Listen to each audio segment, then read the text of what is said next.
हमारी मानसिकता कुछ ऐसी है कि इस संसार में जितने भी लोग हैं उन्हें हम दो हिस्सों में बांट दिए हैं, पहले अच्छे लोग और दूसरा बुरे लोग।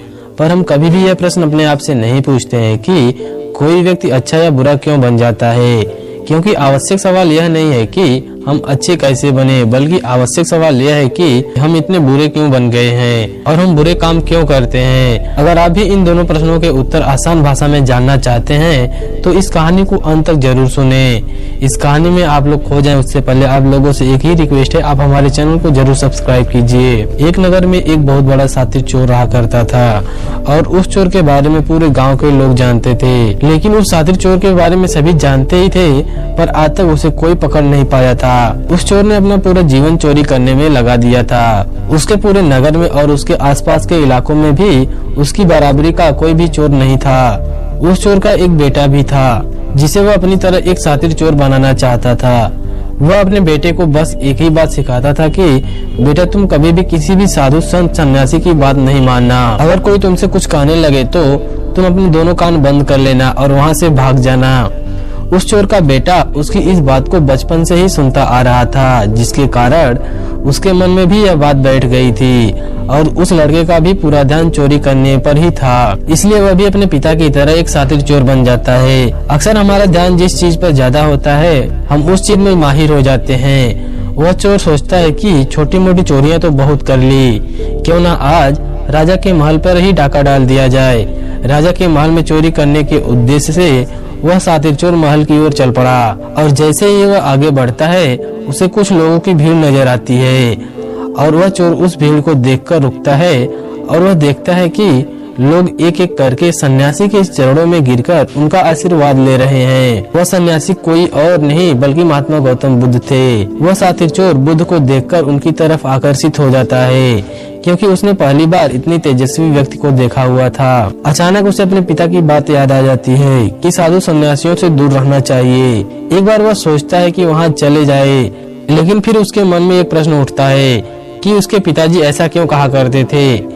इस प्रश्न का उत्तर जानने के लिए वह चोर और सभी लोगों के साथ वहाँ बैठ जाता है और गौतम बुद्ध का उपदेश सुनने लग जाता है। गौतम बुद्ध अपने उपदेश में झूठ बोलने की व्यर्थता और विश्वासघात के बारे में बताते हैं। गौतम बुद्ध की बात समाप्त होने के बाद वहाँ बैठे सभी लोग अपने अपने घर को चले जाते हैं और वह चोर भी चोरी करने के लिए महल की ओर चल पड़ता है।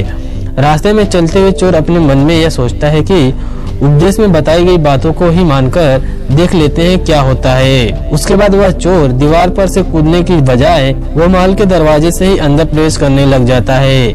ऐसा करते देख महल का द्वारपाल उसे रोकता है और उसे पूछता है कि कौन हो भाई और कहाँ जा रहे हो। वह चोर द्वारपाल से कहता है कि मैं एक चोर हूँ और अंदर की ओर जा रहा हूँ चोरी करने के लिए। उस चोर की बात सुनकर द्वारपाल सोचता है कि महल का कोई नौकर होगा और मुझसे मजाक कर रहा होगा। वैसे भी कोई चोर अपने आप को कभी चोर नहीं बताता है और वह द्वारपाल उस चोर को महल के अंदर जाने के लिए छोड़ देता है। प्रवेश करने के बाद वह चोर तिजोरी तक पहुंच जाता है जहां पर खजाना रखा हुआ था। उस तिजोरी को तोड़कर बहुत सारा धन अपनी झोली में वह चोर भर लेता है और जैसे ही धन लेकर चोर वहां से जाने लगता है तो उसे रसोई घर नजर आता है।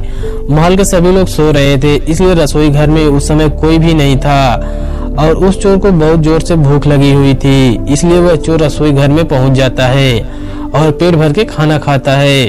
भोजन करके वह चोर वहां से जाने लगता है। तभी अचानक उसे बुद्ध की दूसरी बात याद आती है कि जिसका हमने नमक खाया है हमें कभी भी उसके साथ विश्वासघात नहीं करना चाहिए। वह मन ही मन सोचता है कि मैंने इस राजमहल वालों का नमक खाया है और अगर उनके धन को चोरी करके ले जाऊंगा तो यह विश्वासघात होगा। इसलिए वह धन छोड़कर जाने लगता है। ऐसा करते हुए उसे एक महल का व्यक्ति देख लेता है और वह शोर मचा देता है कि महल में चोर घुस गया है।